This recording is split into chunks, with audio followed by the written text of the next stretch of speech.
Fala, povo de Deus, graça e paz. Sou o pastor Oswaldo Lobo.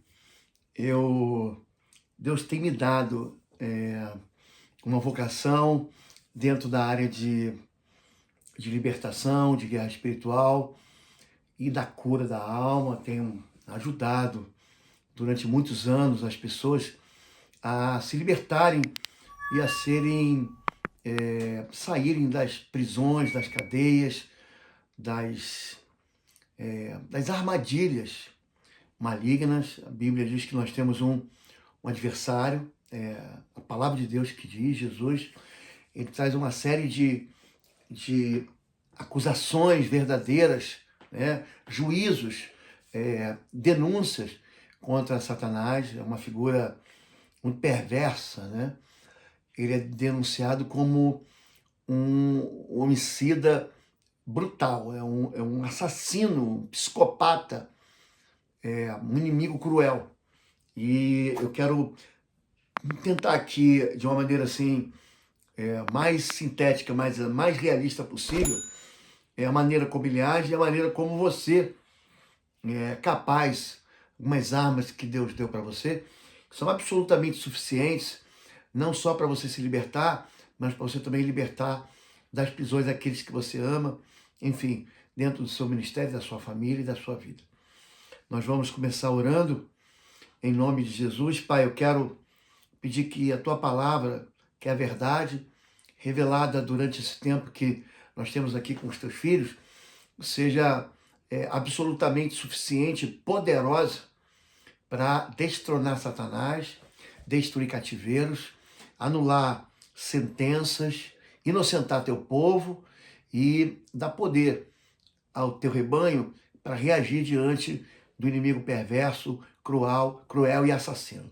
Fica conosco em nome de Jesus. Eu tenho muito mais aqui para entregar. Esse ano, inclusive, de 7 a 9 de novembro, estaremos juntos aqui em Curitiba, numa imersão. São 3 dias em que nós vamos trabalhar um seminário avançado de libertação. Esse ano eu fiz em abril, mas eu preciso avançar nisso. Muita gente pedindo para eu fazer um outro, vai ser presencial. Inscrições apenas pelo www.institutoexos.com, www.institutoexos.com, está aqui na descrição do vídeo. Serão 3 dias de imersão, dia 7, 8 e 9 de novembro, em Curitiba, apenas presencial, e as inscrições elas são limitadas. Então, quando a gente fala sobre a essência sacerdotal, sempre quem era esse espírito imundo, Satanás? Ele era, na verdade, ele foi criado como um anjo perfeito, né? Então, ele se corrompeu por causa da beleza e do orgulho. Ele começou a achar que ele poderia ser Deus. Foi dentro dessa condição dele se olhar e se perceber maravilhoso, e Deus fez ele de uma forma assim sobrenaturalmente esplendorosa.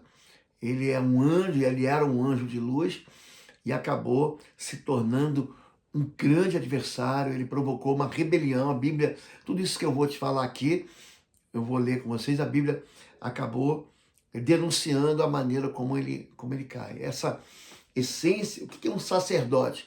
É alguém que faz a ligação entre Deus e a sua criação. Pronto, é isso. É o sacerdote. Já ouviu essa palavra? Algumas pessoas se autodenominando sacerdote. A Bíblia diz que Deus nos fez reis e sacerdotes. Isso significa que existe um acesso entre o sacerdote e Deus. E quando o sacerdote é estabelecido por Deus, ele dá, muito interessante, entrega, né, para Arão, que recebe a primeira incumbência sacerdotal, um colete com 4 fileiras de pedras preciosas, né, total de 12. Então eram 4 fileiras com 3 pedras preciosas. Então, rubi, topázio, berilo, turquesa, safira, diamante, jacinto, ágata e ametista, além do ônix, do jaspe e de uma pedra chamada crisólito. Quando o sacerdote vestia aquilo ali, ele representava as 12 tribos. Ele não falava só por si, ele falava também por aqueles que ele representava. Quando você pega a natureza majestosa, ministerial, daquele anjo que ele é apresentado em Ezequiel, capítulo 28, verso 12, ele fala, eu te criei no meio dessas pedras preciosas. Ele andava no Éden. É assim que, se você pegar aí na sua Bíblia, na sua casa, você vai ver Ezequiel, capítulo 28, a partir do verso 12 até o 14, ele andava no Éden, ele estava na presença de Deus. E ele se cobria dessas mesmas pedras sacerdotais, né? O diamante, o topázio, o berilo, o ônix, o jaspe, a safira, a esmeralda. Ele tinha uma posição de guardião protetor, de guardião guardador, um querubim. O papel do querubim dentro da hierarquia angelical é proteção. Ele era um querubim. É a hierarquia, é a casta que ele pertencia. Ele foi criado em perfeição, ele andava em intimidade e tinha acesso íntimo à presença de Deus no Éden. Ele vestido, o revestimento dele era um revestimento absolutamente rigoroso, adornado em perfeição, de uma esplêndida sabedoria e beleza, e ele deveria proteger a majestade e a santidade de Deus. Mas o que aconteceu? Ele acabou se perdendo. Ezequiel capítulo 28 é um cântico fúnebre para um anjo rebelde. Então a Bíblia diz que ele era inculpável nos seus caminhos até que o coração dele pecou contra Deus. Então, quando a Bíblia fala dele, fala de uma derrota por causa de um sentimento que afastou ele de Deus e afastou um terço dos anjos de Deus. Hoje são chamados de demônios. A Bíblia os denuncia como os chama de demônios, ou espíritos imundos, espíritos derrotados, espíritos fracassados. Um anjo, lembre-se disso, o anjo é um espírito. Muitas vezes o ser humano consegue ver, outras vezes eles se apresentam como ser humano. Quando Jesus ressuscitou, havia um anjo na porta do sepulcro. Então você vai ver um monte de aparições de anjos, mas eles são seres espirituais. A Bíblia diz em Isaías 14 que ele caiu do céu. Então ele foi jogado, ele foi expulso, ele foi como alguém cortado. Imagina, você sai fora daqui, ele recebeu uma carta de expulsão. Então é isso que Isaías 14, 12 diz. Porque ele dizia no coração dele, isso é um pensamento, tem que tomar muito cuidado com os pensamentos. Eu subirei a céu, acima das estrelas de Deus, eu vou exaltar o meu trono, lá nas posições norte, ou seja, lá no alto, subirei às alturas e serei semelhante ao Altíssimo. Ele queria ser Deus. Ele queria tomar a posição de Deus. Essa foi a arrogância desse anjo. Então, ele sofre um afastamento eterno. Ele hoje está jogado numa prisão eterna. Eu preciso ter muito cuidado para falar isso, porque parece que ele está inacessível. Não. É uma penitenciária escura, e para ele ter acesso à vida do ser humano, ele tem que provocar no ser humano o sentimento, o desejo de se esconder. É por isso que o pecado secreto não deixa o ser humano prosperar.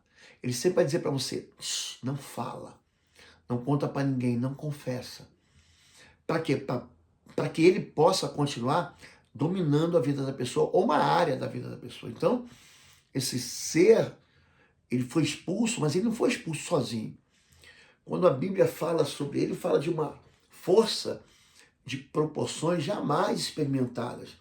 Em Apocalipse 12, verso 3, verso 4, chama ele de enorme dragão. É essa figura aparentemente mitológica que a gente tem, mas que arrasta consigo um terço das estrelas. É assim que a Bíblia chama muitas vezes os anjos, né? Exército celestial.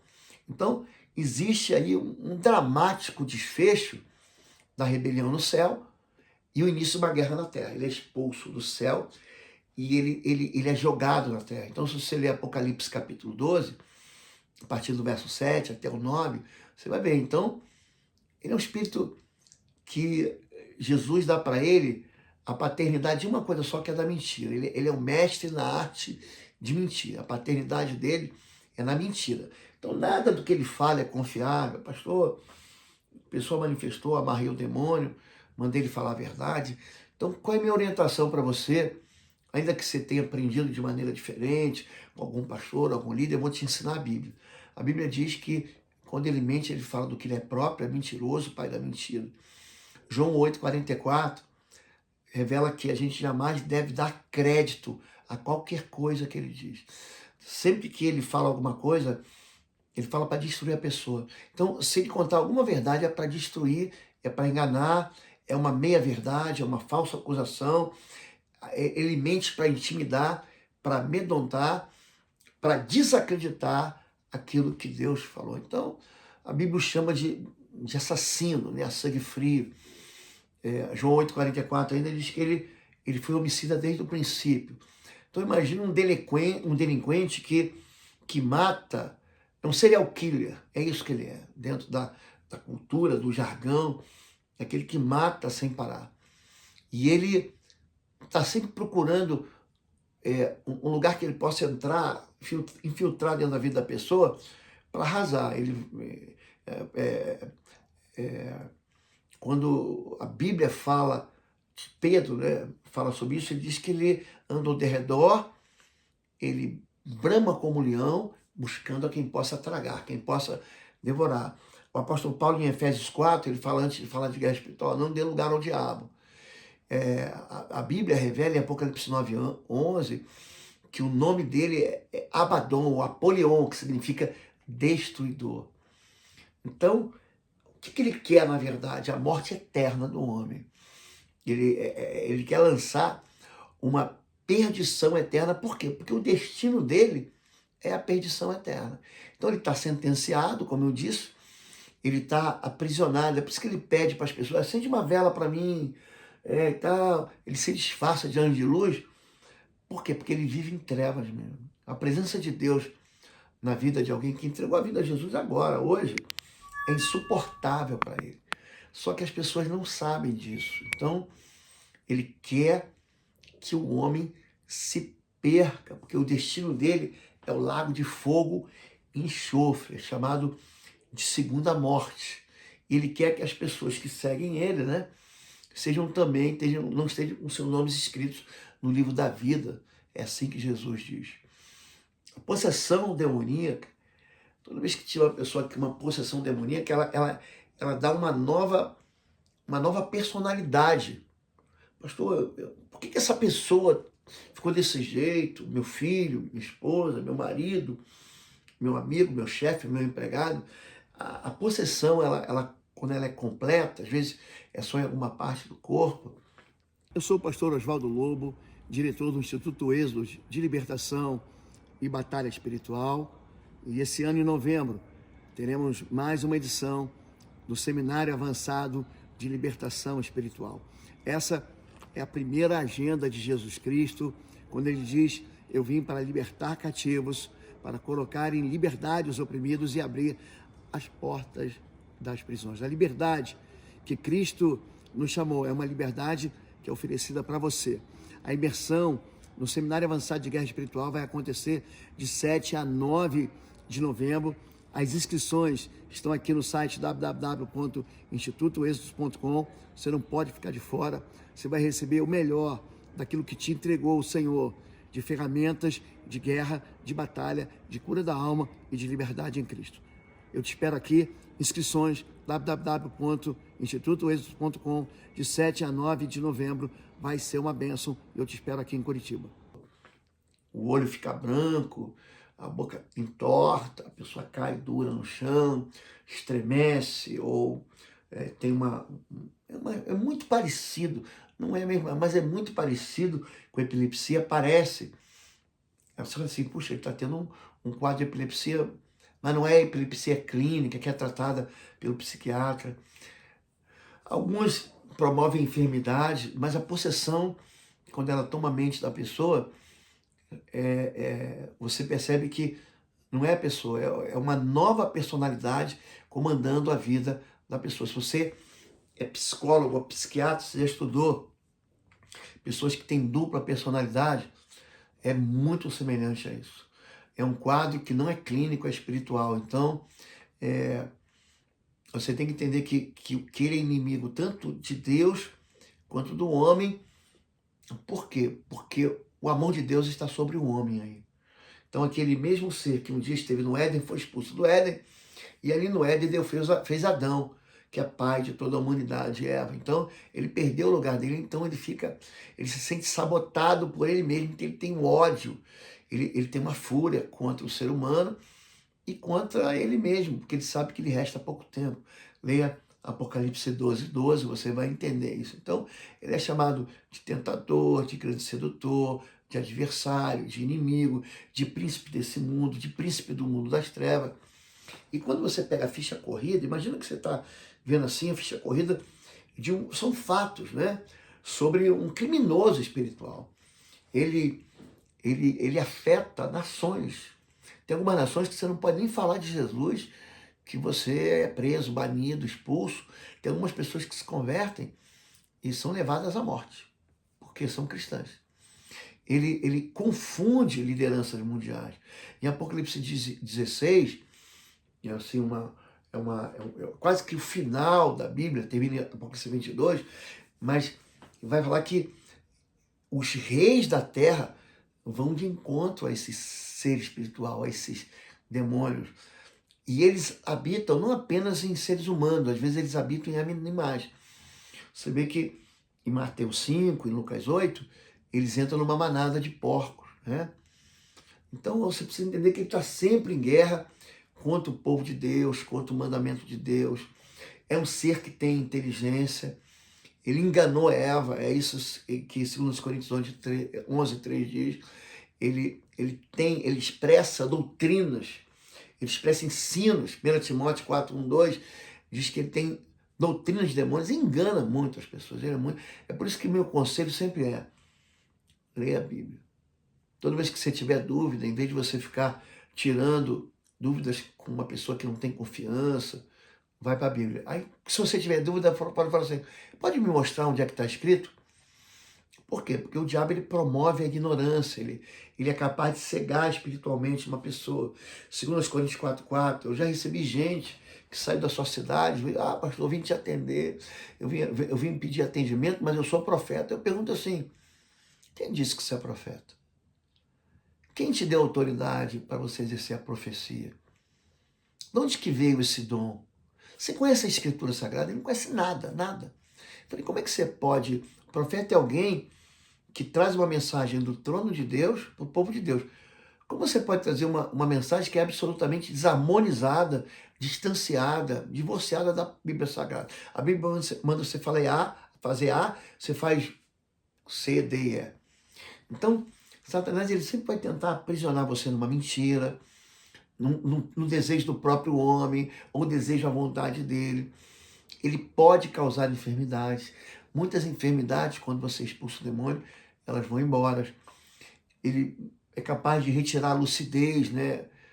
Roubar a verdade. A parábola do semeador, em Mateus 13, em Lucas 8, diz que quando a mensagem cai numa terra dura, vem uma ave e come. Eu sempre me pergunto, que história é essa de ave comer? Não é, quando a mensagem é pregada, a pessoa não entende e Satanás rouba ela esquece. Então, ela pode, o inimigo ele pode tocar no coração do homem quando o homem vive em pecado. Então tem muita gente que tem medo do diabo, não tem medo do pecado. E na verdade é o salário do pecado que mata a gente. Ele pode influenciar uma sociedade organizada. Em 1 João, capítulo 1, verso 19, diz que o mundo inteiro jaz no maligno.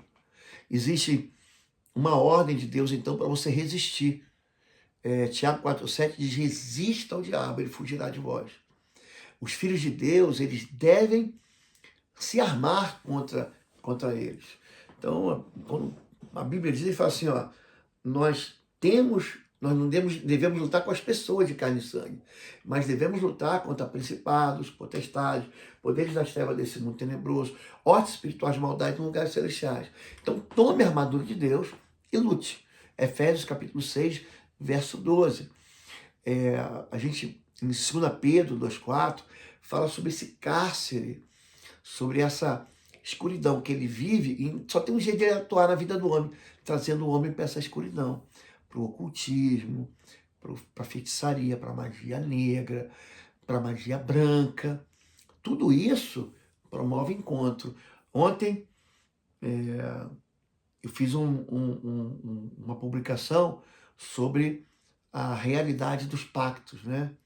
Então, você precisa entender, o inimigo ele não está furioso porque você é um líder, porque você está na intercessão, está na libertação.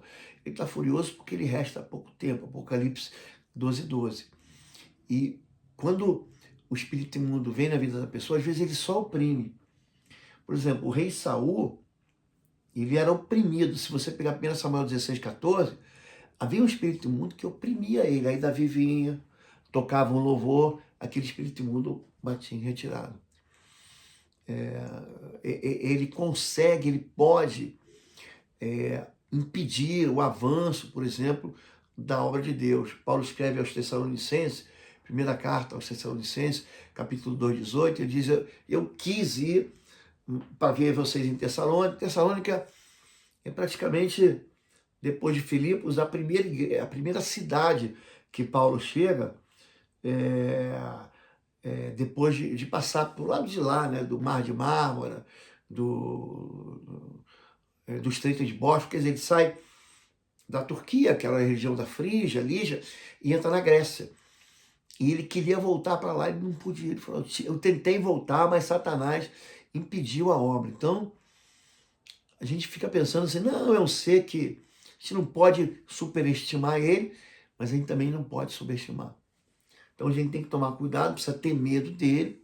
Você tem uma autoridade que sai, que veio de Deus para você aniquilar ele, para você expulsar ele da sua vida. Você não pode, ele é enganoso, você repreende por um lado, ele tenta ir por outro. Então você ataca o mundo espiritual por um lado, ele revida. Então lembre-se disso. Os seguidores, Jesus ele está contando uma parábola em Mateus 25:41, em que ele fala assim, olha, naquele dia eu vou dizer assim, vinde, benditos do meu Pai, para o reino que vos é preparado. Então, são os filhos de Deus, ele diz que ele vai arrancar os que estão à direita, ele vai tirar como ovelhas. E os da esquerda ele vai dizer assim, apartai-vos de mim, malditos, para o fogo eterno, preparado para o diabo e seus anjos. Então, Deus não fez o inferno para ser humano, mas alguns seres humanos que querem seguir Satanás, né, em Mateus capítulo 25, verso 41, vão para esse lugar, porque rejeitaram Jesus Cristo. Então, eu preciso que você entenda que, além de ele colocar esses obstáculos, né, ao Evangelho, eles são separados hierarquicamente, né?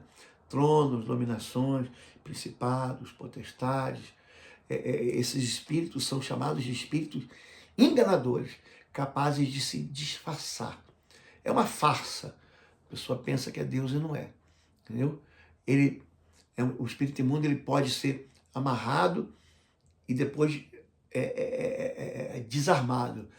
Quando Jesus fala sobre isso, em Lucas 11:23, em Mateus 12 também, ele diz que quando o valente guarda armado, vendo o outro mais valente do que ele, amarra ele. É muito comum você dizer, está amarrado em nome de Jesus, e a pessoa espiritualmente coloca as mãos para trás, para frente. Ele sabe do destino, ele sabe da destruição, ele sabe da condenação, ele sabe que ele resta pouco tempo, ele sabe que ele foi sentenciado no Éden, essa sentença se cumpriu na cruz, quando a Bíblia fala assim, pisarás a sua cabeça e você vai ferir o calcanhar. Quando Jesus na cruz, ele recebe os cravos que eles entram, aquele prego, né, que prende os pés de Jesus, o calcanhar de Jesus na cruz, não só as mãos, mas também os pés. Naquele momento, Satanás é derrotado. Ali ele esmaga a cabeça, significa ele tira o poder que ele tinha de veneno. Esmagou a cabeça. Então aquela cobra que você esmaga a cabeça, ela fica se mexendo, mas ele é incapaz de inocular o veneno. Ele foi definitivamente derrotado. Ele foi definitivamente humilhado na cruz. Mas as pessoas não sabem disso.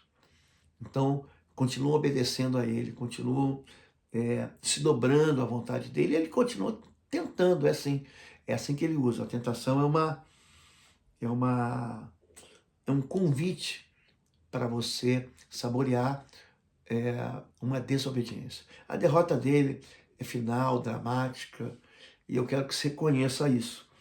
Você deve entender que Jesus Cristo, ele quebra qualquer aliança anterior, qualquer pacto.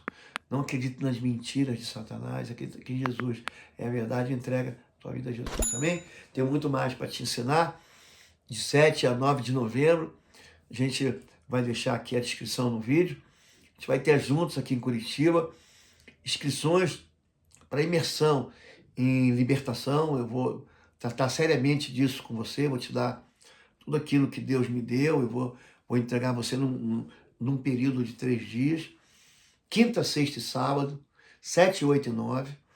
A gente vai estar junto aqui em Curitiba. Inscrições para o seminário de libertação pelo www.institutoexodus.com e as vagas são limitadas, tá bom? Então, chega um momento em que a gente limita. Eu estou avisando antes, ó, estamos aqui ainda em agosto, temos setembro, outubro, isso vai acontecer dia 7 a 9 de novembro. Só que chega lá no final, pessoal, pastor, arruma mais uma vaga, aí não depende de mim, depende do espaço, a gente vai fazer no hotel. Quem quiser ficar no hotel, inclusive, se você entrar no institutoexodus.com, você vai ver que tem lá hotel, sem hotel, pode parcelar em 12 vezes, vai ser uma bênção, também. Deus te abençoe, que tenha um dia, uma semana cheia da provisão, do amor e do poder de Deus e da presença de Jesus Cristo, que te liberta de todo mal. Fica com Deus, gente.